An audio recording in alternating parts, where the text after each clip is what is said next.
How Santa Got His Job by Stefan Krensky, illustrated by S.D. Schindler. Read to you by Chrispy. When Santa was a young man, he went out looking for a job. Santa wanted no part of desks or offices. He liked to stay on the move. His first job was cleaning chimneys.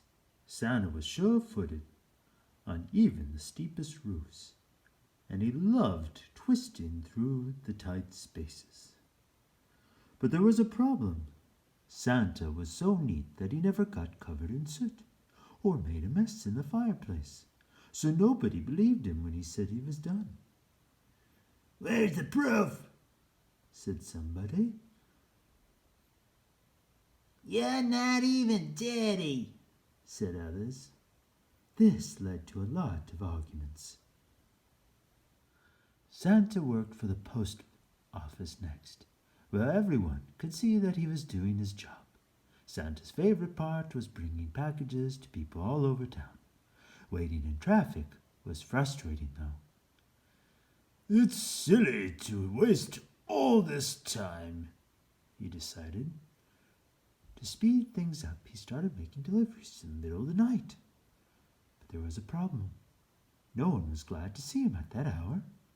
The postmaster got so many complaining letters that Santa had to leave. Since Santa had discovered he enjoyed staying up late, he tried cooking at an all-night diner. It felt good to fill orders for customers. Sometimes Santa even surprised people with extra helpings. "Oh, I couldn't eat another bite," many of them insisted. "Well, maybe just one." But there was a problem. Every night Santa tasted and sampled and tasted some more before he brought anything out of the kitchen. He gained a lot of weight. Hoping to get some exercise, Santa found a spot at the zoo. He was very organized about the animals. "I know when they are sleeping," said Santa, "and when they are awake." Over time, he also learned whether they were behaving themselves or not. But there was a problem. Santa became close friends with the reindeer, and all the other animals got jealous. Sadly, the zookeeper had to let him go. By now, Santa was starting to get discouraged. He didn't even notice what the reindeer were doing behind him. They worked hard to cheer him up.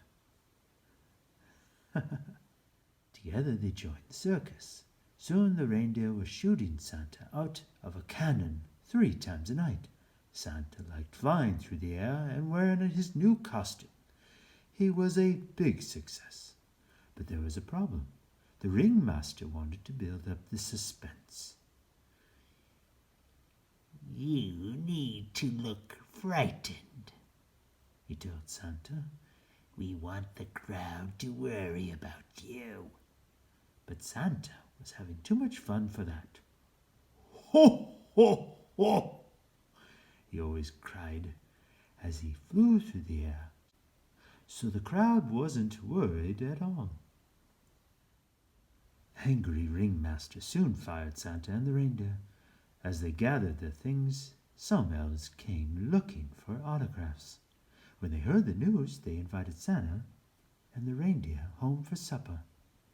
The elves lived way out of town. They were toy makers, and their house was their workshop.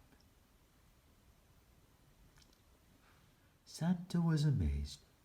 "Children must love these toys," he said. The elves looked embarrassed. They only made toys for their own pleasure. Selling them was too much trouble. "What if you give them away?" Santa asked. The elves hadn't thought of that. "I could deliver them for you," Santa offered. There were enough toys here for children all over the world. The elves smiled and hired him on the spot. The elves made Santa a special sack that was always big enough, no matter how many toys were put in it. Then they built him a sleigh. The polar bears offered to pull it. They were very strong and whipped Santa across the snow. But there was a problem. It was the biggest one yet. To Santa's surprise, though, this problem could be solved. Santa and the reindeer practiced together every day. They made a few mistakes at first, but soon they learned to work as a team. In the darkest part of winter, when people need their spirits lifted the most, Santa got ready to go. As the elves said goodbye, they gave Santa an emergency kit. It held a compass, ski goggles, cough drops, and other things. Santa thanked them very much. All his jobs had taught him it was good to be prepared. Then Santa and his reindeer took off. That first night was a little hard, because Santa was still learning about shortcuts and high winds, but at last he got the hang of it. Ever since then, the elves have made toys all year, and Santa has given them away in one night. He loves his job as much as ever, and he's gotten pretty good at it over the years. Still, he always keeps his emergency kit close by, because no job is perfect.